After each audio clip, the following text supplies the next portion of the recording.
நேற்று பார்க்கும்போது 50 முருங்கா கிட்ட இருந்தது. எவதான் பறிச்சுன்னு போனா தெரியல. கொஞ்சம் பிஞ்சா இருக்கே, மறுநாள் பறிக்கலாம் அப்படின்னு பார்த்தா அதுக்குள்ள ஆட்டை போட்டுட்டு இருக்கிறாங்க. இதே ஒரு பழப்பா வச்சுன்னு சுற்றி இருக்காளுங்கம்மா. அதுக்கு தான் கொஞ்சம் லைட்டாக பிஞ்சா இருக்கும் போதே அத்தணும். கொஞ்சம் முத்துட்டன்னு பார்த்தா வச்சுக்க ஒரே மொட்டை மரம் தான் இருக்கும். வீட்டை சுற்றி ஆள் இருக்குன்னு தான் பேரு. இந்த முருங்கை எனக்கு எட்டுதா? நான் எவ்வளோ குள்ளமாக இருக்கிறேன். இந்த முருங்கை மரம் எவ்வளோ ஹைட்டாக இருக்குது. எனக்கு முருங்கை ஆற்ற கொடுக்கலாம்ல. ஒருத்தரும் கண்டுக்க மாட்டாங்க. எப்படியாவது போ அப்படின்னு சொல்லிட்டு விட்டுட்டு போயினே இருப்பாங்க. ஏம்மா இது வீட்டு மரத்தில் மட்டும் எப்படி தான் சட சடையா முருங்கை காய்ச்சி தொங்குது தெரியல. நம்ம வீட்டில் முருங்கை ஒட்டி எத்தனை வைக்கிறோம். எங்கே வளரவே விட மாட்டேங்குதுங்க. இந்த மாடு ஆடு சுற்றி சுற்றி வருதுங்க. இங்கே மொட்டை பேர் வருஷம் ஃபுல்லாக 365 நாள் முருங்கை இப்படி தான் காய்க்கிறது இல்லை. இவ்வளோ காய் காய்க்குது. 2 காய் கொடுன்னா கூட கொடுக்காது. அது கூட காசு கொடுத்தா தான் தரும். அதுக்கு தான் நைட்டாக தெரியாமல் பறிச்சு போய் வச்சுக்கணும். நேற்றே பறிச்சு வைக்கலான்னு பார்த்தா மறந்துட்டேன். இது பறிச்சுது பேர் இன்னைக்கு. என்னக்கா முருங்காய் பறிக்கிறீங்களா? எவான்னு தெரியலையா? வாடி மீனா, செங்கலை வீட்டை வந்து ஆளே இல்லை, வீடு பூட்டி இருந்தது. எங்கே போயிட்டா? நகை எடுக்கிறதுக்கு போனேன்னு சொன்னால் அப்படியே வயிறு எரியும். என்னடி நேற்று செங்கலை வந்து வீட்டில் ஆளே இல்லை, எங்கே போனேன்னு கேட்டேன், பதிலே காணா? அதுவாக்கா வேற எங்கே போக போகிறேன். கழுத கிட்ட குட்டிச்சோறு மளிகை சாமான் வாங்கிக்கிறேன். கொஞ்சம் காய்கறி வாங்கினதுக்கு போனேன் மார்க்கெட் வரைக்கும். சொல்லியிருந்தேன் நானே வந்திருப்பேனே. மளிகை சாமான் கொஞ்சம் வாங்க வேண்டியது இருக்குது. எண்ணெய் வேறு காலையே போச்சு. ரேஷன் போட்டதில் வரைக்கும் இருந்து போச்சு. 1 கிலோ எண்ணெய் எத்தனை நாளைக்கு வரும்? என்ன வாங்கணும்? மிளகா தனியாக கொஞ்சம் வாங்க வேண்டியது இருந்தது. சொல்லியிருந்தேன் வந்திருப்பல. ஏன் ஒரு குரல் கொடுக்கூடாது, இல்லை ஃபோன் பண்ணக்கூடாது? வந்திருப்பல, உடனே போயிட்டு வந்துக்கலாம்ல. நானே திடீர்னு தாங்க போனேன். எங்கள் வீட்டுக்காரர் வேலைக்கு போகும்போது அப்படியே இறக்கி விட்டு போயிட்டாரு. போயிட்டு வரது கொஞ்சம் லேட் ஆயிடுச்சு. அவர் மதியம் ஷிஃப்ட் தானே போகிறாரு. அப்படியே போகும்போது இறக்கி விட்டாரு. வீட்டுக்கு வரத்துக்கு மணி 6 ஆகி போச்சு. மதியம் போயிட்டு சாயங்காலம் 6 மணி வரைக்கும் காய்கறி மளிகை சாமான் வாங்கினா அவ்வளோ கூட்டம் வந்தது கடையில் அவ்வளோ கூட்டம் இல்லைக்கா. வாங்கி டக்குன்னு வந்துட்டேன். இந்த மிளகா தண்ணி அரைக்கிறதுக்கு தான் ஒரே கூட்டம். இந்த மிளகா தண்ணியை வேறு அரைச்சிட்டு கொஞ்சம் நேரம் ஆற வச்சுட்டு எத்தனை வரத்துக்கு லேட் ஆகி போச்சு. ஏன் நம்ம ஊரில் தான் மிளகா தண்ணி அரைக்கிற மிஷின் இருக்குது. இங்கே வந்து அரைக்க வேண்டியதானே? இங்கே அக்கா சொல்கிறேன் 2 மணி நேரம் தான் திறந்து வைக்கிறேன். நம்ம போகும்போதெல்லாம் முடி வச்சிருக்கிறேன். அதான் அங்கேயே வாங்கி அங்கேயே அரைச்சி எடுத்துன்னு வந்துட்டேன். சுத்தமாக மிளகாத்தூள் இல்லை, காலி ஆகி போச்சு. கடை மிளகாத்தூள் 2 நாளாக சாப்பிட்டோமா ஒரே வயிறு வலி. அதனால தான் மெயினாக அதுக்கு தான் போனேன். அங்கேயே வாங்கி அந்த சாமான்லாம் வாங்கி போட்டு இந்த கடலைப்பருப்பு, உளுத்தம் பருப்பு, வெந்தயம், மிளகு, ஜீரகம், சுக்கு எல்லாத்தையும் போட்டு அங்கேயே அரைச்சி எடுத்துன்னு வந்துட்டேன். இந்த மிளகா தண்ணியெல்லாம் நல்லா வெயிலில் காய வச்சுட்டு இந்த மிளகு, ஜீரகம், சுக்கு, கடலைப்பருப்பு, துவரம் பருப்பு, கொஞ்சோண்டு அரிசி இதெல்லாம் வந்து வெயிலில் காய வைக்கிறதாங்க காய வைக்கலாம். இல்லைன்னா வச்சுக்க கடையில் லேசாக வறுத்துட்டு இந்த பச்சை வாசனை போட வரைக்கும் வறுத்துட்டு நீ மிளகாத்தூள் அரைச்சினா வச்சுக்க. மிளகாத்தூள் அவ்வளோ வாசனையாக இருக்கும் தெரியுமா? அப்படியே பச்சையாக அரைச்சின்னு வந்திருக்கேன். மிளகாத்தூள் பச்சை வாசனை அடிக்குண்டி. நான் எப்பயுமே இங்கே சொல்கிற மாதிரி தான் வறுத்துட்டு தான் அரைப்பேன். இந்த வாட்டி மிளகாத்தூள் சுத்தமாக இல்லைன்றதுனால அப்படியே வாங்கி அப்படியே அரைச்சின்னு வந்துட்டேன். சரி, சமைக்கிறதுக்கு முன்னாடி லேசாக கடையில் போட்டு வறுத்துட்டு அப்புறம் குழம்புல போடு. அப்போ கொஞ்சம் பச்சை வாசனை இல்லாமல் இருக்கும். இல்லைன்னு வச்சுக்க அப்படியே பச்சை வாசனை அடிக்கும். சரிக்கா. நேற்று செங்கல் என்னக்கா வீட்டுக்கு தேடி வந்திருக்கீங்க? அது ஒன்றும் இல்லையே. நேற்று எங்கள் அண்ணன் வீட்டுக்கு போனேன். எங்கள் அண்ணன் வீட்டில் நிறைய முருங்கை கச்சிருந்தது. பறிச்சுன்னு போ அப்படின்னு சொல்லிட்டு சொன்னாங்க ஃபோன் பண்ணி. சரி பறிச்சுன்னு வந்து நம்ம வீட்டு பக்கத்தில் இருக்கவங்களுக்கு நம்ம தெருவில் இருக்கவங்களுக்கு எல்லாருக்கும் கொடுத்துட்டேன். அதான் உனக்கு வீட்டுக்கு வந்தேன். நான் வீடு பூட்டி இருந்தது, அதான் கிட்டேன். இது எங்கள் வீட்லேயே இவ்வளோ கூட முருங்கை காய்க்குது. இதில் பக்கத்தாதுக்கு பஸ்ஸு பிடிச்சி ஏறிவேன்.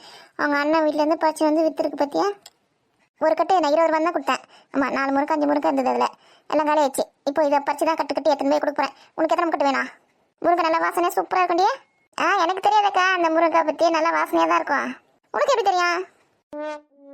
ஐயோ, நம்மளே வாங்கி குத்து மாட்டிக்கணுமே. ஏக்கா எப்பயுமே உங்ககிட்ட தானே நான் முருங்கை வாங்குவேன். நான் இது வரைக்கும் கடையில் முருங்கை வாங்கினதே கிடையாது. நீ எடுத்துகிட்டு வந்து கொடுக்குற முருங்கை தான் நான் வாங்கியிருக்கேன். அதனால எனக்கு தெரியாதானே? ஆமாம், எப்பயுமே நீ என்கிட்ட முருங்கை வாங்குவேன். மறந்து போயிடுச்சு. ஏன்னா நேற்று நிறைய முருங்கை இருந்தது மரத்தில். எவ்வளோ அத்துன்னு போயிட்டுக்கிறேன். பாதி முருங்காக்கு மேலே அத்தை போயிட்டு 30 முருங்காவுக்கு மேலே காணும். எவ்வளோ அத்துன்னு போகிறா தெரியல. நைட்டு ஃபுல்லாக மரத்தில் தான் பட்டுன்னு இருக்கணும் போலகுது. மிச்சம் மீதி அவங்க விட்டுட்டு போனது தான் நான் அறுத்துக்கு வைக்கணும். நீங்கள் ஒரு வேலி மாதிரி போட்டு வைக்கணும். இந்த சைடு வேலி எதுவுமே போடாமல் இருக்கீங்க, ஈஸியாக பறிச்சுன்னு போயிடுறாங்க. அந்த மனுஷன் கிட்ட சொல்லி அந்த பாதி தூரம் வரைக்கும் வேலி போட்டு வச்சிருக்காரு. அந்த முருங்கை மத்தி சேர்த்த மாதிரி வேலி போடி என்ன அதை போடுறேன்னு சொல்லிட்டு இப்படியே சுற்றிட்டு இருக்காரு. அவருக்கு எங்கே அங்கே வயலில் வேலை சேர்த்துக்கே கரெக்டாக இருக்குது. நானும் போகணுன்னு பார்க்குறேன், எனக்கும் டைமே கிடைக்க மாட்டேது. முருங்கை நல்லா காய்ச்சிக்க ஆரம்பிச்சிச்சு. கொத்து தொங்குது. யாருன்னா பறிச்சுன்னு போகிறாங்க. திறந்து வெளியே இருந்தால் பறிச்சுன்னு போவாங்க. 4 முருங்கை 20 ரூபான்னு கணக்கு பண்ணி விற்றா கூட 30 முருங்கை எவ்வளோ வருது பாரு. எவ்வளோ 10 கட்டு வருமா? 3 முருங்கை 10 கட்டு வரும். 200 பறிச்சுன்னு போயிருக்காளுங்க. முட்டை மந்திரம் தான் மந்திரிச்சு வைக்க போகிறேன். ஐயோ, இது நான் முட்டை மந்திரிச்சு வைக்க போதாமே. இனிமேல் இந்த மரத்து பக்கமே நம்ம வரக்கூடாது. என்ன சொல்கிறோம்னா சரிதானே? நம்ம மரம் வச்சு தண்ணி ஊற்றி அதை பாதுகாத்து வளர்ப்போமா. எவ்வளோ வந்து முருங்கை பறிச்சு சாப்பிடலாம். அவளுக்கு முட்டை மந்திரம் வைக்கிறது கரெக்ட் தானே? ஆமாக்கா கரெக்டாக வச்சு விடுங்க. யார் படிக்கிறாங்களோ அவங்களுக்கு போய் சாப்பிட்டு வந்து இன்னைக்கு வைக்கிறேன் இல்லையான்னு பாரு. உனக்கு எத்தனை கத்து வேணும் முருங்கா? எனக்கு வந்து வீட்டில் வர முருங்கை இருக்குது. இப்போ வாங்கி நம்ம என்ன பண்ண போகிறோம்? ஒரு கத்து போதும்க்கா. ஆமாம், இல்லைன்னா நம்ம தான் பறிச்சுன்னு போய்ட்டு நினச்சிக்கோ. வந்து ஒன்று போதுமா? 2 வாங்கிக்கிறியா? பறிச்சு வச்சிருக்கிறேன் கொஞ்சம். நான் வர காசு கையில் எடுத்துன்னு வரலையக்கா. ஐயா, நீ என்ன ஊரை விட்டு ஏமாத்திட்டு ஓடிட்டு போகிற? இதை எடுத்துன்னு வந்து கொடுக்குறேன். பசங்க கிட்ட செங்கல்மா குத்தனுப்பு. அப்படிலாம் பால் வாங்கிறதுக்கு வரல நாய்க்கால. அப்போ வந்து கொடு. இன்னைக்கு உன் பையன் தான் வந்தான் பால் வாங்கறதுக்கு. நாளைக்கு உன் பையன் வருவான்ல, இல்லை நீ வந்தாலும் சரி, யார் வந்தாலும் சரி முறுக்கு காசு கொடுத்து அனுப்பிச்சிடு. சரிக்கா சரிக்கா. எப்படி சட சடையா காய்ச்சி தொங்குது பார். இங்கேருந்து தடி கலையா உடச்சி எடுத்துன்னு போயிட்டு நம்ம வீட்டில் நட்டு வைக்கணும். இந்தாடி மீனா. கொடுங்கக்கா. இதில் வந்து 10 முருங்கா இருக்குது. இது வந்து 40 ரூபா. எனக்கு எதுக்கா 10 முருங்கா? எனக்கு 2 முருங்கா இருந்தால் போதும். ஏடி நான் மற்றவங்களுக்குலாம் வந்து 4 முருங்கா வச்சு 20 ரூபான்னு கொடுத்தேன். உங்களுக்கு தான் 10 முருங்கா கொடுக்குறேன் 40 ரூபாய்க்கு. வாங்கிக்கோ கொடுக்கும் போதே. இதே வடக்கு வீதிக்கு போனேன்னு வச்சுக்கேன் 3 முருங்கா 20 ரூபான்னு விற்பேன். நான் எனக்கு கொடு உனக்கு கொடுன்னு போட்டு போட்டு வாங்கி காலி பண்ணிடுவாங்க. சரி தெரிஞ்ச விட இருக்கே சொல்லிட்டு உனக்கு கொடுக்குறேன், வாங்கிக்கோ. சரி கொடுங்கக்கா. நல்லா பெரிய பெரிய முருங்கடியே கத்திரிக்காய் முருங்கா பொரியல் பண்ண வச்சு அவ்வளோ சூப்பராக இருக்கும். அப்படியே சத்தையாக இருக்கும் அந்த முருங்கா. சாம்பார் கூட வச்சு முருங்கா சாம்பார் கூட ஒரு கத்திரிக்காய் 2 கத்திரிக்காய் ஒரு மாங்காய் போடு, வேறு லெவலில் இருக்கும். ஆமாக்கா நல்லா வாசனையாக தாங்க்கா இருக்கும் அந்த முருங்கா. ஏக்கா எனக்கு ஒரே ஒரு களை மட்டும் கூட. என்னைய மரத்தில் பூவும் பிஞ்சுமா இருக்குது, எங்கே தெரியல களை கொடுக்குறது? பூ பிஞ்சில் அடங்கட்டும், அப்புறம் வெட்டி தரேன்னு அப்புறமா தரேன். ஏன்னா அடிச்சு வளர்க்காத புள்ளையும் ஒடிச்சு வளர்க்காத முருங்கையும் நல்லா வளர்ந்த சரித்திரமே இல்லைன்னு சொல்லுவாங்க. அந்தமாரி முருங்கை மரத்தை ஒடிச்சு தாங்க வளர்க்கணும். இல்லைன்னு வச்சுக்கேன் அது பாரு நீட்டாக கொம்பு மாதிரி மேலே போயினே இருக்கும். நம்ம ஒடிச்சு விட்டா தான் வச்சுக்கேன் நல்லா அப்படியே பெரிய மரமாக படர்ந்து அப்படியே வளரும். அதெல்லாம் சரிதாண்டி, பூவும் காயமாக காய்ச்சி தொங்கும் போது போய் மற்ற எவனை முடி பண்ண இதெல்லாம் அடங்கட்டும், அதுக்கப்புறம் ஒடிச்சு தரேன்னு. சரிக்கா. இல்லைன்னா அதுவே கூட காற்றுல ஒரு சொல்லிட்டாமல் உடஞ்சி விழுந்துடும். அப்படி விழுந்தா கூட எனக்கு கொடுத்தா அனுப்புனே. வாயில் வசம்பு வச்சு தேக்க நல்லா வர்த்தீங்கன்னா வருதா பார். நல்லா குடும்பம் நடத்துகிற பொம்பளை. அப்படி விழுந்தா உனக்கு தரேன், காசு மட்டும் நாளைக்கு கொடுத்து அனுப்பு. மறந்துட போகிறேன், 10 வாட்டி கேட்டு எனக்கு முடியாதனால. சரிக்கா கொடுத்து அனுப்புகிறேன். காற்றுல தானே உடஞ்சி ஊந்துருமா. எவ்வளோ கெட்ட நம்பர். நம்ம வீட்டு பக்கத்தில் இருக்கவங்க வீட்டில் 3 ரூபா விற்றா நம்மளுக்கு வந்து ஒரு 20 ரூபா லாபம் கிடைக்கும். விற்றுலாம். நேற்று இங்கேருந்து ஆட்டையை போட்டு போன முருங்கை நிறைய இருக்குது வீட்டில். என்னைய முருங்கை வேணா உன் பசங்கிட்ட சொல்லி அனுப்பு, கொடுத்து அனுப்புகிறேன். நீலாம் வத்த வரலன்னா ஏக்கா அப்படி சொல்கிறீங்க? வந்தால் வாயை வச்சு சும்மா இருக்க மாட்டேன், கண்ணை வச்சு சும்மா இருக்க மாட்டேன். மரத்தை வந்து கண்ணு வச்சுட்றேன், வாயை வச்சு சும்மா அது உடஞ்சி போயிடுமா. அது ஒன்றும் இல்லையே, தூரமாக இருந்தே வரேன், உன் பசங்க கிட்ட சொல்லி அனுப்பிச்சா நான் கொடுத்து அனுப்பிச்சிடுவேன். அதுக்கு தான் சொன்னேன். சரிக்கா. காசு காலை கொடுத்து அனுப்பு, வந்துட போகிறேன். 50 வாட்டி கேட்கும். கொடுத்து அனுப்புறேங்க. மரத்தில் நல்லா பிஞ்சு போன செருப்பாக ஒன்று பெருசாக கட்டி தொங்க விடணும். இதுக்கப்புறம் தேஞ்சு போன தொடப்பம் பற்றி அதை கூட கட்டி தொங்க விடணும். ஊரில் இருக்க கண்ணு மொத்தம் இந்த மரத்தில் தான் இருக்குது. எவ்வளோ முருங்கை காய்ச்சிருக்கு பாரு, எவ்வளோ முருங்கை காய்ச்சிருக்கு பாருன்னு. இதில் பாதி ஊர் கொலைக்கே போயிடுது, மீதி பாதி தான் நான் விற்கிறேன். அது தெரியாது, மொத்தத்தை நானே விற்றுற மாதிரி அப்படியே கண்ணு இருக்குங்க பார்த்தேன். நமக்கு எட்ட மாட்டேது அறுக்கிறதுக்கு. அந்த பையன் வந்த பிறகு தான் அறுக்க சொல்லணும். அழைச்சிட்டு வந்தோடனே எப்பா கை தூக்கி இந்த கையே வலிக்குது. கொஞ்சம் நேரம் படுத்து ரெஸ்ட் எடுப்பா. இந்த முருங்கை தலை கட்டி அமைச்சாச்சு. இதோட சாயங்காலம் வந்து முருங்கை வைக்கிறதுக்கு போனோம். போய் குட்டி தூக்கு ஒன்று போகலாம். இந்த இட்லிக்கு மாவு அரைக்கிறதுக்குள்ளே குறுக்கெல்லாம் விட்டு போதுமா. பேசாமல் கடையில் மாவு பாக்கெட்டை வாங்கிக்கலாமா? ஐயோ நம்மளுக்கு ஆண்டே வராது, ஒரு வேலை கூட பத்தாது. நம்ம வீட்டில் எத்தனை 4 பேர் இருக்கோம், எல்லாம் நல்லா சாப்பிட்றாளுங்க. இல்லைன்னா மாவு வந்து அரிசி கொடுத்தமிச்சா பசங்க அரைச்சி அதை எத்தனை மாதிரியே கொடுத்தமிச்சிடலாமா? இந்த மாதிரி 2 நாளைக்கு ஒரு வாட்டி நம்மளால் அரைக்கவே முடியல. சின்ன வயசில் நல்லா வேலை செய்வேன், இப்போல்லாம் வேலையை செய்ய முடிய மாட்டேங்குது. ஏம்மா கொஞ்சம் நேரம் உட்காரலாம். நம்ம மாங்குன்னு கல்லில் அரைக்கும் போதே இட்லி வந்து பூ மாதிரி இருக்க மாட்டேங்குது. இந்த மனசு ஆடுவார். இந்த மிஷின்லாம் கொடுத்து அரைச்சேன்னா சுத்தமாக சாப்பிடவே மாட்டாரு. இந்த மாதிரி மனுஷன்லாம் வச்சுங்க நம்ம என்ன பண்ணுறது? என்னம்மாச்சு இடுப்பில் கை வச்சு உட்காந்துக்கீங்க? அது ஒன்றும் இல்லடி, மாவு ஆட்டிட்டு வந்தேன்னா அதான் இடுப்பில் வலிக்குது. மா உங்களை யாரும்மா கையிலலாம் மாவாட்ட சொல்கிறது? ஒன்று கிரைண்டர் வாங்கிக்கிங்க, இல்லைன்னா கடையில் கொடுத்து அரைச்சிக்கங்க. எது கையில் அரைக்கிறீங்க? உங்களால் தான் முடிய மாட்டேங்குது, ஏன் அந்த மாதிரி பண்ணுறீங்க? ஏடி உங்கள் அப்பாவுக்கு வந்து கையில் ஆட்டினா தான் இட்லி வந்து பூ மாதிரி நல்லா டேஸ்ட்டாக வருமா. மிஷின்லாம் கொடுத்து அரைச்சா நல்லா இருக்காதான், கிரைண்டர்லாம் அரைச்சா அவருக்கு பிடிக்காதடி, அதனால தான் நான் கையில் அரைச்சிருக்கேன். அதுக்காக நீங்கள் எதுக்குமா கையில் கஷ்டப்பட்டு இருக்கிறீங்க? அப்பா வரைக்கும் சொல்ல வேண்டியதுதானே? என்னது அப்பா வரைக்கும் சொல்லுவா?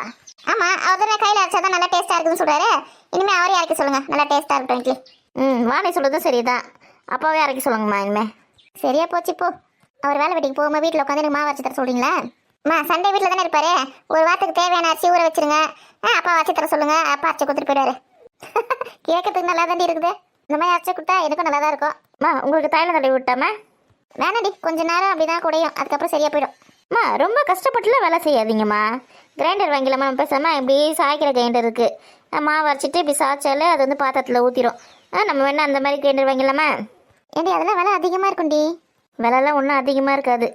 இந்த ராணி வீட்டில் கூட போன வாரம் வாங்கினேன்னு சொன்னாடி அந்த மாதிரி கிரைண்டர் தான். அது எவ்வளோ விலை ஏதுலாம் கேட்க மாட்டேனேன். நம்ம நான் கிரைண்டர் வாங்க போகிறோம், கையில் தானே அரைக்க போகிறோம் அப்படி சொல்லிட்டு நான் அது கேட்கவே இல்லை. ஆனால் நியூ இயர்க்கு, பொங்கலுக்கு, தீபாவளிக்கெலாம் நிறைய ஆஃபர் போட்டுருந்தாங்கம்மா. நம்ம அப்பயே வாங்கியிருக்கலாம். இப்போ வந்து ஆஃபர் இல்லாமல் நம்ம வாங்க வேண்டியது இருக்கும்.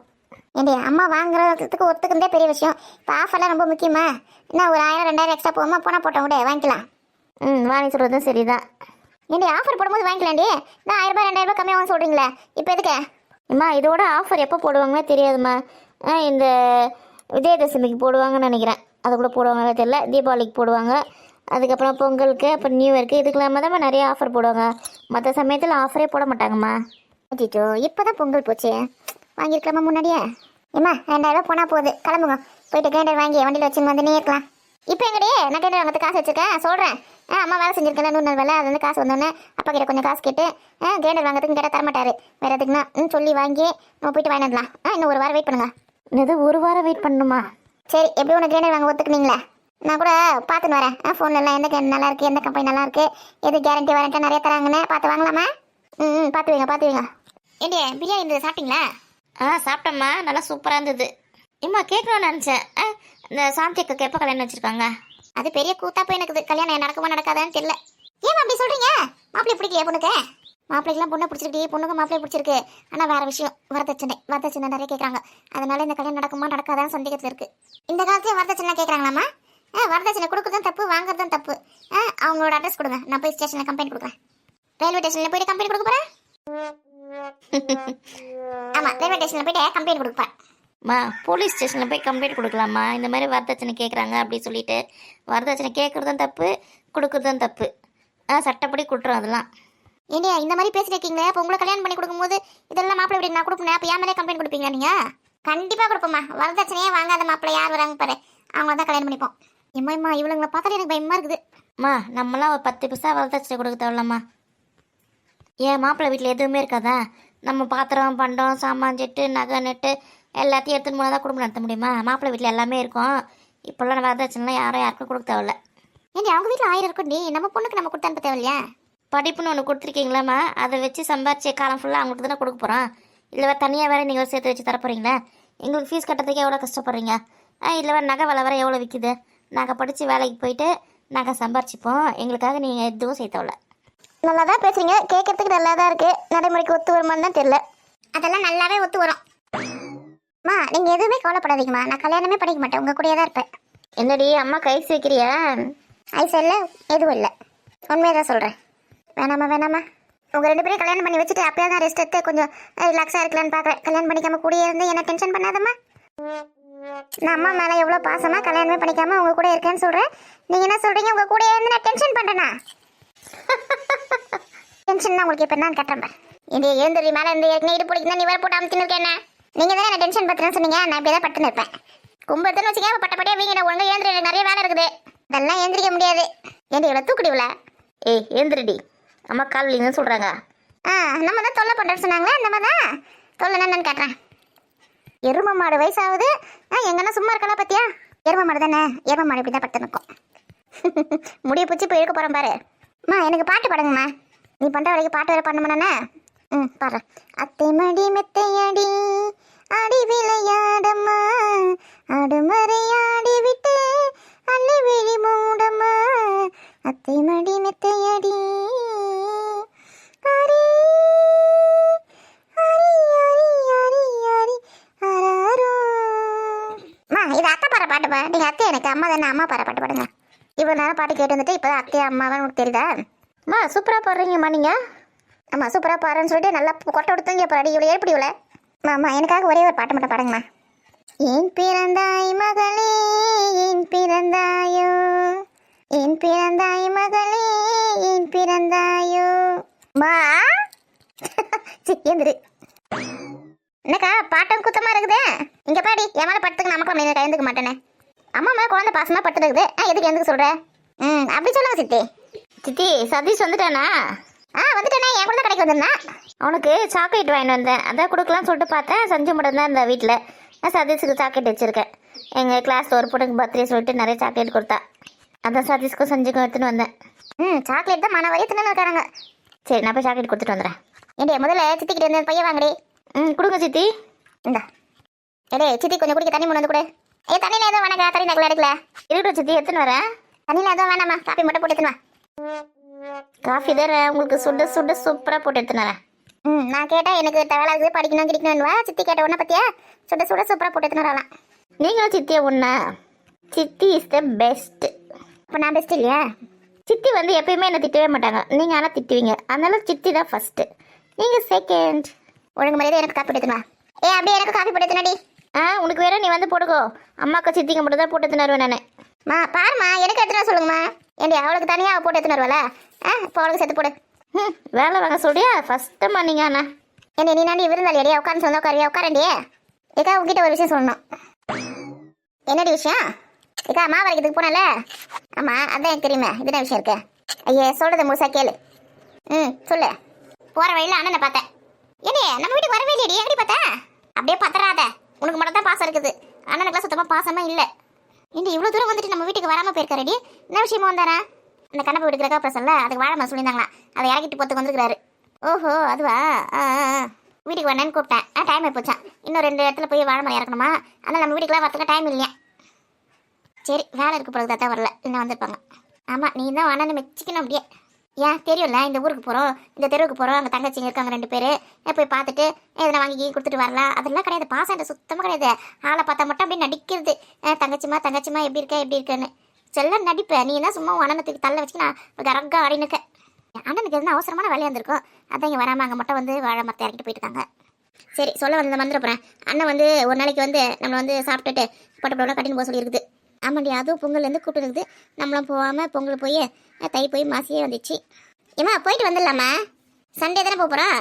சண்டே காய்கிட்ட போயிட்டு சாயங்காலம் வந்துட போகிறோம். மறுநாள் காலேஜுக்கு போக போகிறோம். இல்லையா மாமா வீட்டுக்கு போனால் 2 நாள் தங்கி இருந்துட்டு வரணும். காலைல போயிட்டு சாயங்காலம் வரணும். வந்தால் என்னத்துக்கு போகிறது என்னத்துக்கு வர்றது? ஆமாம் உனக்கு அப்படியே தலைவாழையில் விருந்து வச்சு 5 நாளைக்கு விருந்து உபசரிப்பாங்க. காலைல போனோமா மதியம் சாப்பிட்டோமா சாயங்காலம் கிளம்பி வந்தோமா நீர் புரியுதா? இனி அதெல்லாம் நல்லா இருக்காதுடி. ஒரு 2 நாளாக அங்கே தங்கி இருந்துட்டு சாப்பிட்டு கொண்டுட்டு நம்ம பிறந்த வீடு தானே அந்த கழனிலாம் போய் சுற்றி பார்த்துட்டு என்ன காய்ச்சிருக்கு என்ன பூத்திருக்கு பார்த்துட்டு நம்மளுக்கு எதனா தேர்மான்னு பார்த்து எடுத்துன்னு வர வேண்டியதான். இப்போ சொன்னியா இது வாஸ்தவமான பேச்சு. அப்போ கிளம்பு இந்த ஞாயிற்றுக்கிழமை. ஏதோ கத்திரிக்காய் வெண்டைக்காய் அதெல்லாம் நிறைய காய்ச்சிக்குது. அம்மா கூட அன்றைக்கி சொல்லியிருந்தது. போகிறோம் பறிக்கிறோம் மூட்டை எடுத்துன்னு வரோம். தேங்காய் கூட நிறைய காய்ச்சிக்குது இருந்துச்சு அம்மா. ஏன் நீ நிறைய எடுத்துன்னு வந்து என்ன பண்ண போகிறேன்? கத்திரிக்காய் வெண்டைக்காலாம் விற்க போறியாண்ணா? நான் ஏதோ ஒன்று பண்ண போகிறேன். உனக்கு என்ன வந்தது? கிளம்பு இந்த ஞாயிற்றுக்கிழமை போயிட்டு வந்துடலாம். ஞாயிற்றுக்கிழமை போயிட்டு எப்போ வர போகிறேன்? ஆமாம் ஞாயிற்றுக்கிழமை போயிட்டு வந்தோன்னா திங்கள் செவ்வாய் பசங்களுக்கு லீவாக போயிடும். என்ன பண்ணுறது? சரி அப்போ நாளைக்கே கிளம்பு போயிட்டேன். ஞாயிற்றுக்கிழமை சாயங்காலம் வந்துடலாம். இல்லையா வெள்ளிக்கிழமை வீட்டில் வேலை எதுவும் இல்லைன்னா கிளம்பி போகிறான் வீட்டுக்கு. வெள்ளிக்கிழமை வீட்டை விட்டு எங்கே போகக்கூடாது. ஐயோ உன்னை வச்சுங்க நான் தான் பண்ணுறது. ஞாயிற்றுக்கிழமை காலையில் போயிட்டு சாயங்காலம் வந்துடலாம் சொன்னாலும் ஒத்துக்க மாட்டேங்கிறேன். நாளைக்கு கிளம்புனாலும் வெள்ளிக்கிழமைன்ற அப்போ எப்போ தான் போகுது எப்போ தான் வருது? எடுத்து வச்சுக்கிற பட்டி போடவே அன்னி கட்டிக்கு போகுது. இப்போ அதுக்கு தான் நீ ஆடினு கிடக்குறேன், வேறு எதுக்கும் ஆடல. இப்படியே பேசி 2 பேரும் முடிவு விடுங்க எப்போ போயிட்டு எப்போ வருதுன்னு. அப்படியாவது 2 நாள் காலேஜுக்கு லீவ் போடுறேன். ஏண்டே சனிக்கிழமை காலையில் கிளம்பிடலாம் புரியுதா? காலை டிஃபன் சாப்பிட்டு கிளம்புனு வச்சுக்க. மதியத்துக்குலாம் அங்கே போயிடலாம். சனிக்கிழமை மதியம் நாங்கள் சாப்பிட்டு சாயங்காலம் இருந்துட்டு ஞாயிற்றுக்கிழமை காலையில் சாப்பிட்டு ஞாயிற்றுக்கிழமை மதியம் சாப்பிட்டு கிளம்பி வந்தனே இருக்கலாம். இதுக்குள்ளே சனிக்கிழமையே போயிட்டு அங்கே வயல்வெளியில் என்ன இருக்குன்னு பார்த்து நமக்கு தேவையான எடுத்துன்னு மூட்டை கட்டி வச்சுன்னா ஞாயிற்றுக்கிழமை சாப்பிட்டு கிளம்பி வந்தனே இருக்கலாம். ஞாயிற்றுக்கிழமை நைட்லாம் வீட்டில் இருக்கிற மாதிரி கிளம்பி வந்துடலாம். எப்படி பக்கா பிளான் பண்ணுறாங்க பார்த்தியா? ஒரு நாள் கூட காலேஜ் லீவ் போட முடியாது. சனிக்கிழமை காலேஜ் லீவ் ஆல்ரெடி. ஞாயிற்றுக்கிழமை ஒரு நாளாவது லீவ் போடுறதுக்கு விட்றாங்களா பார்த்தியா? ஆமாக்கா நீ சொல்கிறது சரிதான். அப்போ தான் ஸ்கூலில் லீவ் போட முடியாது. எங்கள் வீட்டுக்காரர் தான் லீவ் போட சொன்னோம். ஒத்துக்கிறாரா இல்லையா தெரியல. ஏன்னா அவர் வேலைக்கு போயிட்டு சனிக்கிழமை நைட்டு அப்படியே வந்துட்டா கூட வந்து ஞாயிற்றுக்கிழமை 1 நாள் லீவ் தானே அவருக்கு. லீவும் வராது. உன் வீட்டுக்காரையும் அப்படியே வேலைக்கு அனுப்பிச்சி விடு. என்ன சனிக்கிழமை நைட்டு 2 பேர் நாங்கள் வரட்டும். ஒன்று முன்னாடி வந்து ஒன்றும் கேட்டு போது கிடையாது. தேங்காய் கீழே இருக்க தேங்காய் தான் போயின்னு இருப்போம். நம்மளே போயிட்டு வந்துடலாம். நம்ம வந்தால் கூட மற்ற ஏறி ஒன்றா இருக்க மாட்டாங்க. உன் வீட்டுக்காரர் ஏறி என் வீட்டுக்காரர் ஏற்பட்டாரு. சரி 2 பேர் சனிக்கிழமை நைட்டு வர சொல்லு. நம்ம சனிக்கிழமை காலையில் கிளம்பிடலாம்.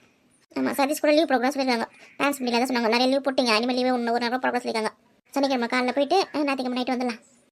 காஃபிக்கு எவ்வளோமா சக்கரை போடணும்? 1 ஸ்பூன் போடணுமா 2 ஸ்பூன் போடணுமா? வாய் மட்டும் நல்லா வாயாடு வருங்க. ஒரு காப்பி போகிறதுக்கு தெரிதா பார்த்தியா? ஏக்கா தெரியலன்னா சொல்லிக் கூடாங்க. பசங்க சும்மா திட்டினே இருக்காத புரியுதா? பசங்க படிக்கிற பசங்களுக்கு என்ன தெரியும்? சமைக்க தெரியுமா என்ன?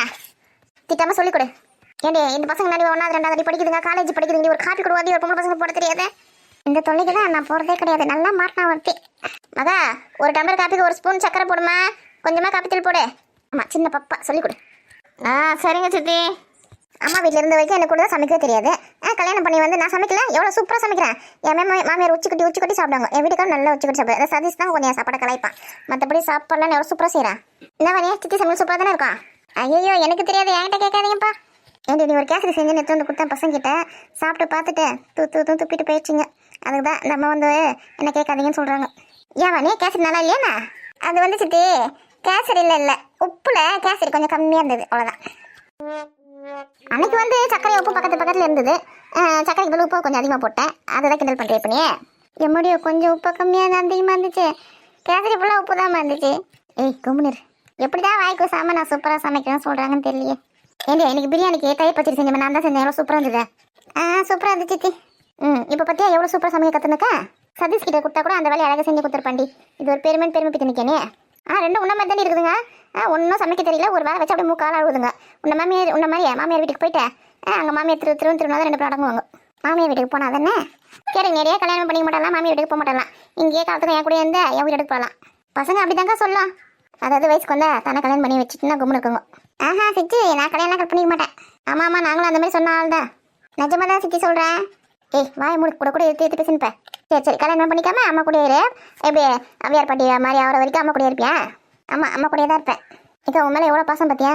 பாசம்லாம் ஒன்றும் இல்லை. எங்கள் அம்மா வீட்டில் இருந்தால் தானே வேலை செய்யாமல் ஏமாற்றி சுற்றி இருக்க முடியும். மாமியார் வீட்டுக்கு போனால் பிரிஞ்சிருவாங்களா, குழந்தை அதுக்கு தான் உசாராக கல்யாணம் பண்ணிக்க மாட்டேன் சொல்லி எனக்கு. ஓஹோ அப்படியே விஷயம். வாணி அதுக்குலாம் நீ பயப்படாத. நீ வேலை செய்யும் போது அரைங்குறையமாக வேலை செஞ்சுன்னு வச்சுக்க. அதை பார்த்துட்டு உங்கள் மாமியார் உன் வீட்டுக்காரே வீட்டு வேலை எல்லாத்தையும் செய்வாங்க. நான் அப்படி தான் ஏமாற்றி சுற்றி இருந்தேன். கல்யாணம் ஆன புதுசில் நான் வேலையே செய்ய மாட்டேன். எங்கள் வீட்டுக்கார தான் வேலை செய்வார். சமைக்கிற வேலையை மாமியார் பார்த்து நிற்கும். இந்த பசங்களாம் பிறந்ததுக்கு அப்புறம் தான் எல்லா வேலையும் தள்ள கட்டிட்டாங்க. ஆமாம் பொம்பளை பசங்களுக்கு நல்லதெல்லாம் நல்லா சொல்லி கொடுறி. அப்படியா சித்தி? ஆமாம் சித்தி இப்போ தான் வேலை செய்யறதுக்கே கற்றுன்னு வேலை செஞ்சுனுக்கேன். 2 பேரும் உனக்கு வாரிசா சூப்பராக வருவாங்க. நான் வளர்த்த குழந்தைங்க என்ன மாதிரி இல்லாமல் உன்ன மாதிரியே இருக்கா? விஷம் 2 விஷம்.